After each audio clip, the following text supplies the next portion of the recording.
आपको बता दें कि महाराष्ट्र में डिप्टी सीएम अजित पवार की एनसीपी और एकनाथ शिंदे की शिवसेना के बीच सब कुछ ठीक नहीं चल रहा। दोनों दलों में जारी जुबानी जंग के बीच अजित पवार लगभग 3 हफ्तों तक राज्य सचिवालय से अनुपस्थित रहे, जिसे कई तरह कयास लगाने जा रहे हैं।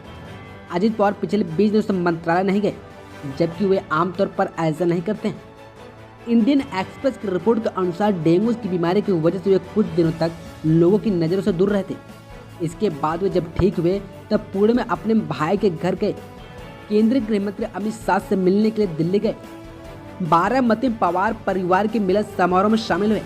इसके अलावा बुधवार को उन्होंने भाई दूज के मौके पर अपने चचेरी बहन सुप्रिया सुले से भी मुलाकात की, लेकिन गुरुवार को वह फिर से सचिवालय नहीं पहुंचे। पवार के कार्यालय से जुड़े प्रमुख सचिव आशीष शर्मा का बुधवार को जीएसटी एक्ट नियुक्त किया गया। उनके पास वर्तमान में डिप्टी सीएम कार्यालय का अतिरिक्त प्रभार है। पिछले हफ्ते यह एक बार फिर साफ हो गया था कि शिवसेना और एनसीपी के बीच सब कुछ ठीक नहीं है, क्योंकि सीएम ने मंत्रियों के बीच अंदरूनी कलह पर नाराजगी व्यक्त की थी। बुधवार को वरिष्ठ शिवसेना नेता और पूर्व मंत्री रामदास कदम ने फिर से अजित पवार पर सीधा हमला बोला था और बताया था कि वह उस समय डेंगू के कारण बीमार पड़ गए, जब सरकार मराठा आरक्षण के विरुद्ध प्रदर्शन को लेकर दबाव में थी। कदम ने अजित के वफादार के विधायकों पर निशाना भी साधा, जिन्होंने विरोध प्रदर्शन के दौरान एकजुटता व्यक्त की है और सरकार के खिलाफ बोला है। उन्होंने पूछा, जब मराठा समुदाय ने मुख्यमंत्री एकनाथ शिंदे को निशाना बनाया तो वह डेंगू से पीड़ित हो गए। सत्ता पक्ष के विधायक सरकार के खिलाफ विरोध कैसे कर सकते हैं?